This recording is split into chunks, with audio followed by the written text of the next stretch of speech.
Just like you would measure the distance between a point A and a point B in meters, in music we can measure the distance between two notes using tones. More precisely, we're going to measure that distance in half tones and whole tones. Quick note, the term tone is commonly replaced by the term step. So if you notice that I'm saying half step or whole step, I'm talking about the same thing basically. The half tone or half step refers to the distance separating two notes being next to one another. So if I take this note here, for example, the note being right next to it, so those two notes, they're being just next to one another, the distance between the two is one half step. So that's one half step. The same goes for the note that's also on the left. So those two notes are just next to one another, and the distance between the two is one half step. Let's see it from this note now. At the left of it, the nearest note is this one. So the distance between the two is one half step. But now, if we look at the right of it, we have another white key. And in that case, the rule stays the same. That note being just next to that note, the interval between the two is still one half step. So that's for the half step. The other one is called the whole step. Simply enough, a whole step is the addition of two half steps. So again, let's take this note. If I go above that note by one half step, I'm getting here. If I add another half step to that, so one half step above this one, the note right next to it is this one. So I have those two notes. The distance between the two is one whole step. Two half steps equals one whole step. Another example, let's take this note. The note next to it, going on the left, is this one. So that's one half step. If I do it again, I get here. So the distance between the two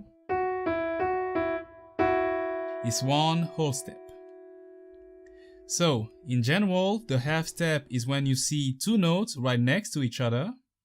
So this is a half step, a half step, a half step, a half step, and finally also a half step.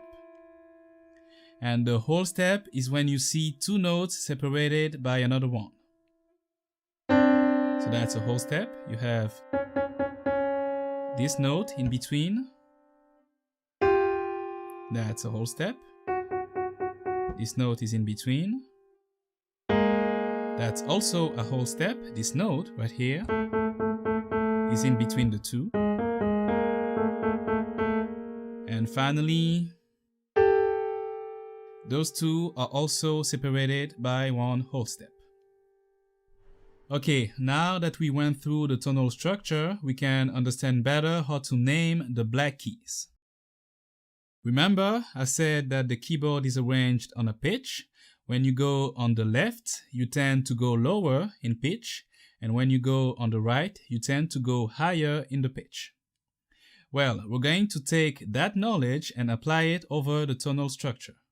For instance, if we're moving up in the pitch by one half step, so we're going to the right, that movement is called a sharp.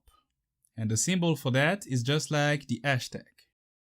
Going to the left, that one is called a flat, symbolized by this tiny B that you can see at the left of your screen. Now, the black keys that you see on the keyboard will always be named from the perspective of the white keys being around them. What does it mean? if we take C, for example, and raise it by 1/2 step, so going up in the pitch to the right, by 1/2 step, we get here, on that black key. So that movement is called a sharp. So landing on that note from C, going up on that black key will be named C sharp. Okay, C sharp, moving up by 1/2 step. But that same black key also has another name to it. Let's take D and do the opposite movement. So going down on the pitch, down 1/2 step from D, we get on the same black key. So we're going down 1/2 step. It's called a flat. So we have D flat. Okay? So that same key, depending from where you see it, is a C sharp, or a D flat, D flat. The logic will be the same for all the remaining black keys. So we have, for this one, D and E. We have D sharp, so that's a D sharp. And it's also an E flat. Okay, so D sharp and E flat. Moving up, for this one, around that black key, we have F and we have G. So that's F sharp or G flat. Next one, we have that black key, and just under that black key, we have G and we have A. So going up to the right from G, we have G sharp. Going down on the left from A, we have A flat. And for the last one, we have A and B. Going up from A sharp. And from B to get here, we have to go down, so that's B flat. Okay, now we have to address two special cases. You will notice that for E and F, and also for B and C, there's no black keys in between. And those two are separated by 1/2 step.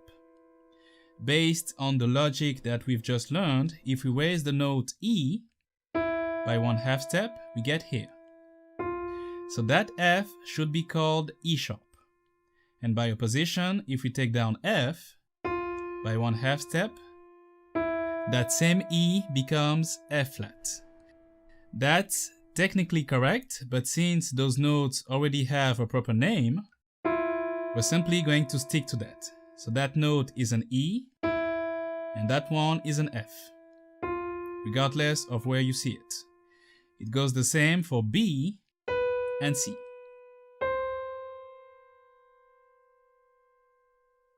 Great, you're now able to correctly name every single black and white keys there is on a keyboard. In the next part, we will learn about the two most commonly used scales in Western music.